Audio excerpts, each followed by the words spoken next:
প্রধানমন্ত্রীর গ্রামীণ সড়কটি প্রায় 4 বছর ধরে মরণ ফাঁদে পরিণত হয়েছে। ওই সড়ক সংস্কারের দাবিতে হাজার হাজার ছাত্রছাত্রী, ভুক্তভোগী জনগণ সহ বিভিন্ন স্বেচ্ছাসেবী সংগঠনের কর্মকর্তারা রাজপথে নেমে প্রতিবাদ করে সড়কের উপর ধানের চারা রোপণ করে প্রতিবাদ সাব্যস্ত করেন। শীঘ্র গণদাবি পূরণ না হলে 6 নম্বর জাতীয় সড়ক অবরোধে বসবেন বলে হুঁশিয়ারি দিয়েছেন ভুক্তভোগী জনগণ সহ ছাত্রছাত্রীরা।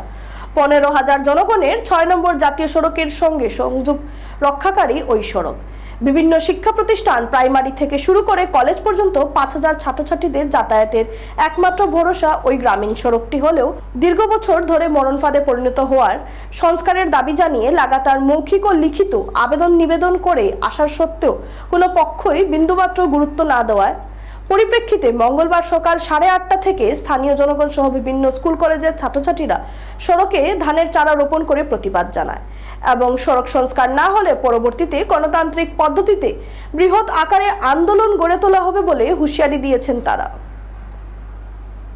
দুর্ভাগ্যজনক কথা, আজকে আমরা ভৈরবপুর তথা তারাপুর তথা অত অঞ্চলের মানুষ নিয়ে আজকে মনে করা প্রতিবাদী হয়েছি। আমাদের এখানে স্কুল আছে 8 থেকে 10টা।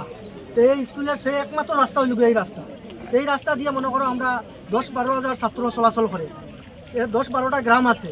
তার কারণে আমরা মনে করি রাস্তার বিরুদ্ধে আমরা বক্তব্য রাস্তার বেহাল অবস্থা নিয়ে আজকে আমরা প্রতিবাদে আইছি স্কুলের ছাত্রছাত্রী নিয়ে, যাতে আসাম সরকারে আমাদের এই দাবিগুলো অতি সত্বর পূরণ করে, যাতে আমাদের রাস্তা অতি সত্বর মেরামতি করার লাগে আমরা এই দাবি জানাই। আর আসাম সরকারের কাছে আমরা জানি আসাম সরকারের শিক্ষার দিক দিয়ে তাই অনেক অগ্রসর।